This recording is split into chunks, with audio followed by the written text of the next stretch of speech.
Assalamualaikum warahmatullahi wabarakatuh teman-teman. Jumpa lagi bareng saya di channel Teknisi Digital. Di video kali ini saya mau ngerespon kalian yang udah masuk di channel Teknisi Digital, yang udah ninggalin jejak di sini ya. Jejaknya berupa komentar-komentar teman-teman.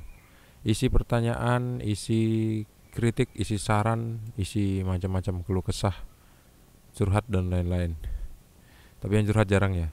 Teman-teman dari Emiro AJ, Bang, OSL DMS Mono 150 watt transistor bawaannya Sunken dikasih PSU 10.050 volt, 10.000 mikrofarad misalnya, mungkin ya. Trafo 3 ampere, kecil, bisa ya bang? Bisa, cuman hasilnya nggak maksimal, nggak jadi 150 watt. Nggak jadi 150 watt. 3 ampere tuh keluarannya berapa? 12 volt. 12 kali 3 berapa? 12 dikali 3 sama dengan 12 kali 3 6, 36 volt. 36 volt. 36 watt. Bisa, cuman nggak maksimal gitu. Bagus pakai 5 ampere. Kalau untuk audio bagusnya pakai 5 ampere deh, jangan pakai 3 ampere karena 3 ampere itu terlalu kecil. Tapi kalau kita pakai buat ruangan sih oke-oke aja. Untuk gantiin speaker komputer sih oke-oke aja pakai 3 ampere. Tapi kalau misalnya pakai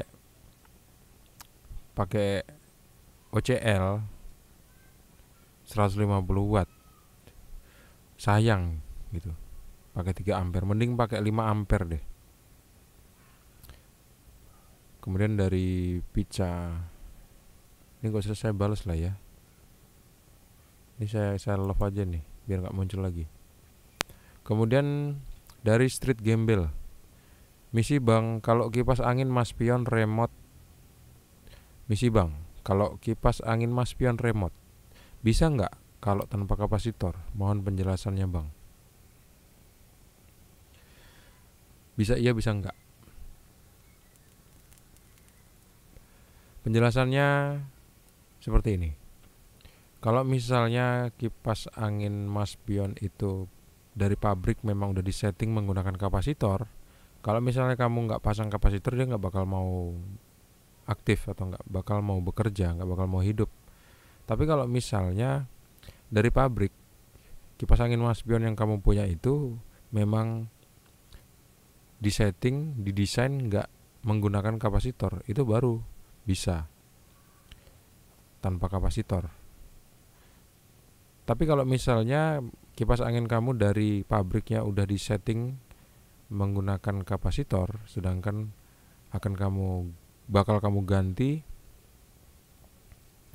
nggak menggunakan kapasitor, itu nggak mau hidup gitu. Kipas angin yang nggak menggunakan kapasitor itu biasanya ceiling fan teman-teman, yang ada di langit-langit itu nggak menggunakan kapasitor. Dan desain dari spoolnya memang beda dengan spool kipas angin stand fan, terus table fan, sama kipas angin duduk, beda itu. Kalau misalnya dirubah dari menggunakan kapasitor nggak menggunakan kapasitor, biasanya sih 100% nggak bisa biasanya kayak gitu. Nah, fungsi kapasitor itu untuk apa sih? Untuk kipas angin tertentu, desain spool tertentu itu membutuhkan tegangan standby yang ada di kapasitor. Gunanya supaya spool itu meskipun nggak dialiri arus listrik dari PLN, dia masih ada sisa listrik di dalam sana. Jadi begitu dicolokin arus listrik 220 volt lagi, dia udah otomatis langsung berputar dengan smooth gitu.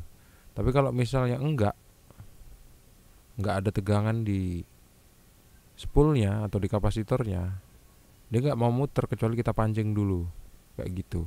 Jadi supaya dia nggak perlu dipancing lagi pakai tangan muternya, kita harus kasih kapasitor di sana kayak gitu. Jadi kapasitor itu sebetulnya untuk starter sih, kurang lebih kayak gitu. Terus kalau untuk kipas angin tanpa kapasitor seperti apa? Kipas angin kapasitor itu tanpa kapasitor itu biasa desainnya itu horizontal.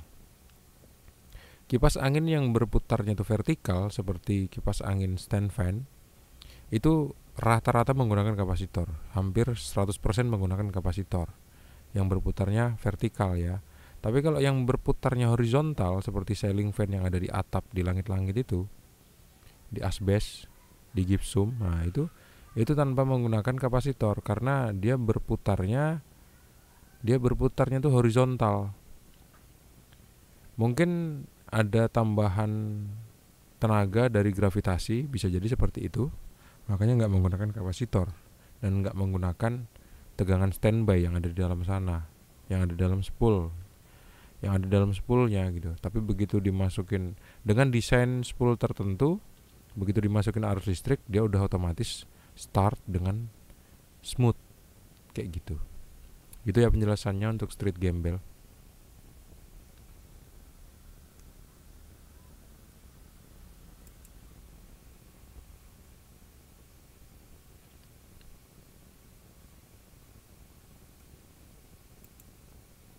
Kemudian dari Anggara Sinoda, mantap Kang, itu soft start yang saya pakai di power ampli sound karena daya listrik rumah 450 watt. Iya bang, mantap, sama-sama punya kita bang. Jadi supaya MCB rumah itu nggak keseringan ngetrip alias jeglek karena kita menggunakan daya di dalam rumah itu lebih dari 450 watt, maka kita memerlukan sebuah alat tambahan yang dinamakan soft start. Cara bikinnya gampang banget. Kita membutuhkan satu buah MCB yang berukuran 4 ampere atau 6 ampere. Kemudian lampu bohlam dengan ukuran 70 atau 100 watt. Kalau yang di video saya ini saya menggunakan 70 watt. Nah, cara membuatnya tuh gampang gitu. Jadi kedua buah komponen tadi antara lampu dan soft start itu dirangkai seri seperti itu teman-teman. Kalau misalnya soft startnya di off kan, itu rangkaiannya jadi seri. Tapi kalau misalnya MCB-nya di on kan, dia otomatis jadi bypass, otomatis jadi paralel. Kalau misal di off kan dia jadi seri, di on kan dia jadi paralel. Untuk lebih detailnya teman-teman bisa tonton video short itu atau bisa searching di channel Teknisi Digital cara membuat soft start. Ada itu, saya jelasin lengkap teman-teman. Bisa kita gunakan untuk menghidupkan amplifier yang dayanya lebih tinggi daripada daya maksimal listrik di rumah kita. Atau bisa kita buat untuk mengamankan MCB rumah yang utama dari keseringan ngetrip.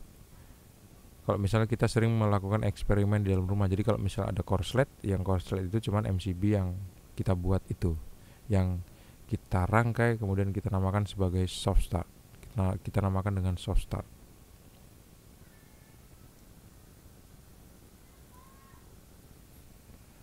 Kemudian dari Malix Wallware, Bang, OCL dikasih transistor final Toshiba 5200 1943 bisa kan bos?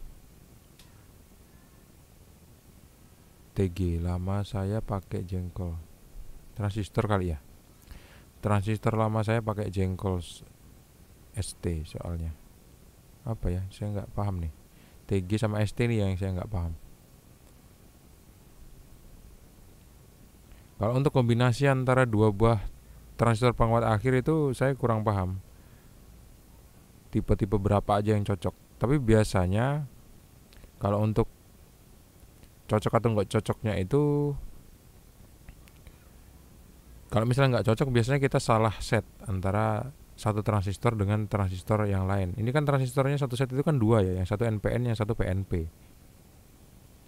Nah dari pabrik itu biasanya udah disetting sepaket gitu. Seperti yang ada di video ini, dia settingnya sepaket. Jadi kalau misalnya satu aja kita ganti dengan yang lain, dia nggak bakal hidup dengan sempurna karena bukan pasangannya gitu. Jadi harus sama pasangannya kayak gitu teman-teman. Ya nggak bisa ya kalau nggak sama pasangannya. Jadi harus sama pasangannya masing-masing, kayak gitu analogi sederhananya. Terus kalau pakai jengkol itu kan biasanya pakai Sanken. Kalau yang nggak pakai jengkol itu kan biasanya Toshiba. Toshiba itu suaranya lebih lebih gimana, bassnya tuh lebih halus. Kalau Sanken itu bassnya lebih menghentak gitu. Jadi kalau nggak kuat dada tuh lama-lama muntah rasanya rasanya pengen muntah karena enek gitu, kena deguban bass tadi. Kemudian dari Muhammad Julian Karisma atau Julian Karisma, first katanya.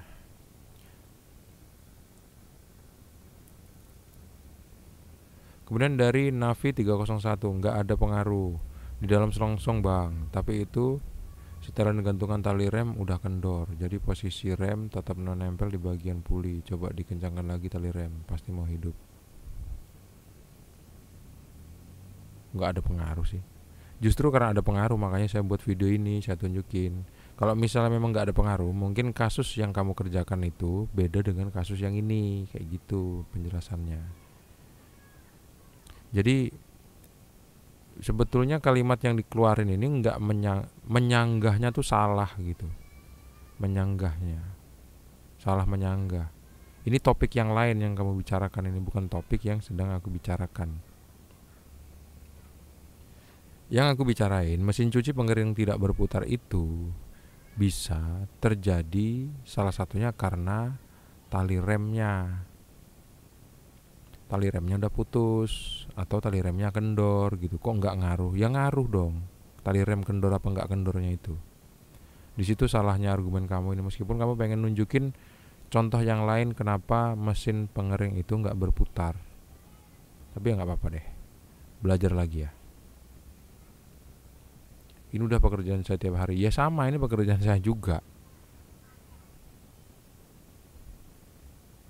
Kalau pengering bersuara tapi air di dalam pengering banyak tapi tidak mau berputar, itu pulsatornya rusak. Ganti aja pulsatornya dengan pulsator yang baru. Ada kok di video ini saya bikinin. Udah saya bikinin tutorialnya.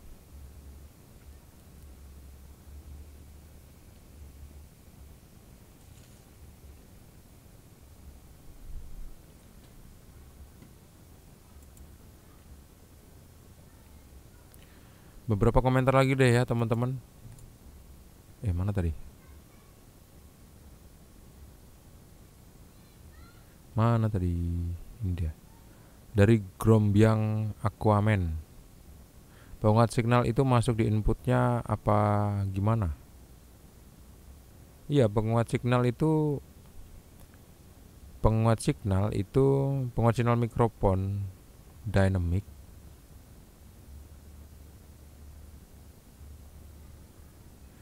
Penguat signal mikrofon dynamic itu gini, mikrofon dynamic itu kan ada kabelnya ya. Ini mikrofon. Kita bayangin ada mikrofon, kemudian ada kabelnya. Kabelnya kan jack Akai. Nah, Akai itu harus dimasukin dulu ke penguat mikrofon. Nah, dari penguat mikrofon nanti bakal muncul kabel Akai juga.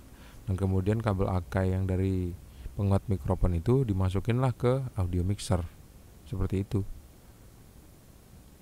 Kemudian dari Reza Bukan, kok vonis sepul langsung kalau masih perlu diputar? Kok vonis sepul langsung kalau masih perlu diputar? Ini kamu perbaiki dulu tulisan kamu supaya gampang dibacanya, supaya jelas apa yang mau kamu sampaikan itu kalau mau nyanggah ya. Video shorts, kipas angin mau berputar kalau dipancing tanda spoolnya rusak. Kok vonis sepul langsung kalau masih perlu diputar? Karena ini sesuai sama pengalaman. Secara teknis kayak gini loh, Mas Freza Bukan. Kalau misalnya kipas angin itu spoolnya udah setengah mati, dia kalau kita hidupkan dia cuma berdengung, ya. Busingnya itu udah dicek. Berarti kalau misalnya saya bikin video kayak gini, berarti semuanya itu udah saya cek. Busingnya dicek aman, nggak seret, ya. Busingnya masih dalam keadaan bagus, kapasitor masih bagus. Tapi waktu kita hidupkan, dia berdengung. Meskipun baling-balingnya nggak nyangkut sama sekali, spoolnya pun nggak nyangkut sama sekali, tapi dia berdengung. Artinya spoolnya udah kebakar, jadi setengah mati. Spoolnya itu udah setengah mati, belum mati total. Hanya sebagian yang terbakar dan nempel antara satu kawat dengan kawat yang lain. Nah, akhirnya medan elektromagnetiknya itu nggak berputar. Maksudnya tuh arahnya tuh nggak beraturan. Akhirnya dia nggak berputar. Akhirnya dia jadi berdengung. Nah, kalau misalnya dia udah nggak jelas muternya mau kemana karena medan elektromagnetiknya tuh nggak karu-karuan arahnya, kita pancing lah muter ke kanan. Dia mau muter ke kanan, kayak gitu penjelasannya. Kok vonis sepul langsung kalau masih perlu diputar? Ini aja kamu ngomong salah nih. Kemudian dari J1R4, spill kipas anginnya. Cara supaya irit baterai untuk kipas angin portable. Ada di video panjangnya bang, tonton aja di channel Teknisi Digital ini. Kemudian ada dari Eka Maulidah. Masalahnya ini saya beli webcam awalnya biasa, pas pindah rumah dipasang lagi jadi cembung. Oh, jadi wet ya. Kok bisa ya? Mungkin ini kali, terhempas kali, jatuh gitu. Coba aja bongkar nanti, benerin posisi kameranya. Soalnya webcam yang saya pakai ini sampai sekarang masih flat dia. FOV-nya tuh enak, nggak cembung. Kalau cembung kan yang ada di plafon pun kelihatan gitu. Udah teman-teman, udah dulu teman-teman, nanti komentar-komentar yang lain baru saya respon di video selanjutnya. Terima kasih sudah menonton. Jangan lupa untuk klik like, subscribe, dan membagikan video ini ke teman-teman kalian. Sampai jumpa di video selanjutnya. Assalamualaikum warahmatullahi wabarakatuh. See you and bye-bye.